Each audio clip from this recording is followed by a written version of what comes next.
Hi Virgo, this is Mystic Mage Status and welcome to your reading. So let's go ahead and take a look at your overall energy for the September 1 to 15, 2025. So angels, what's your ano yung situation ni Virgo this September 1 to 15, 2025?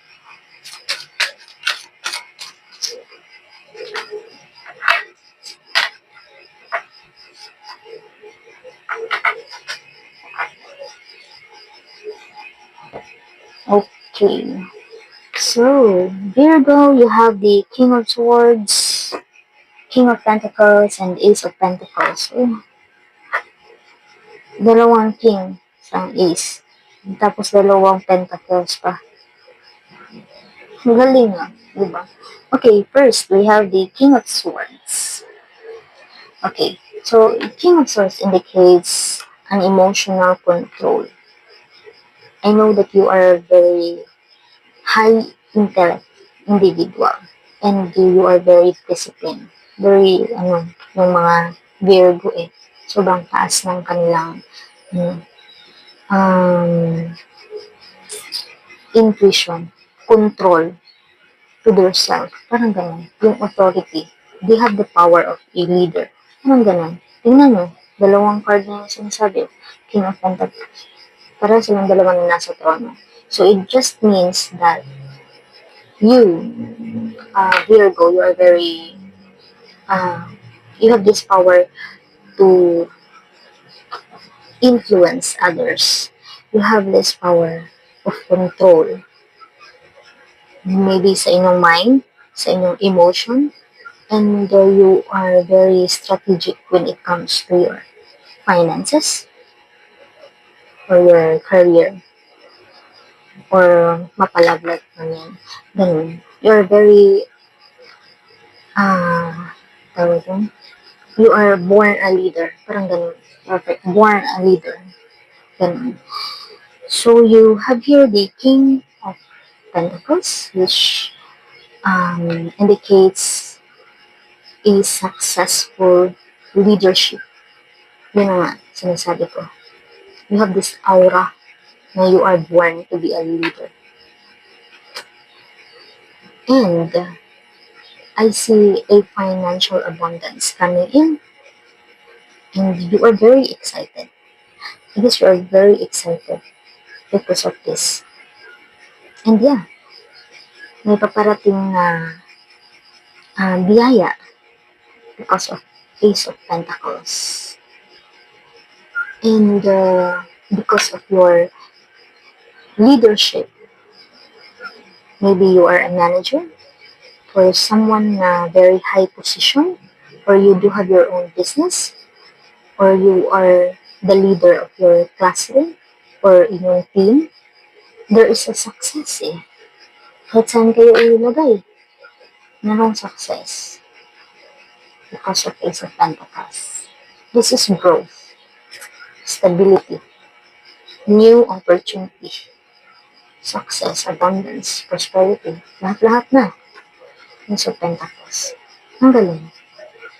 At nito walang problema si Virgo It is because of your mindset.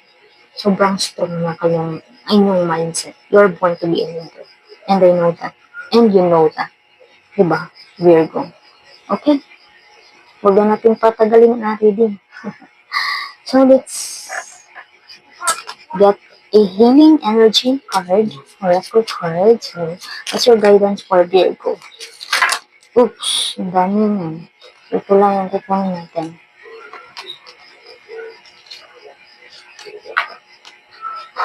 Ay, naku. Gosh. Daming message. Ito lang yung listen to life daw. So, next. Guardian Angel card.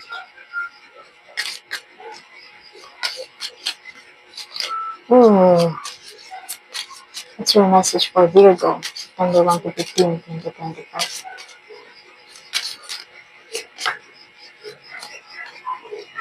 Patience.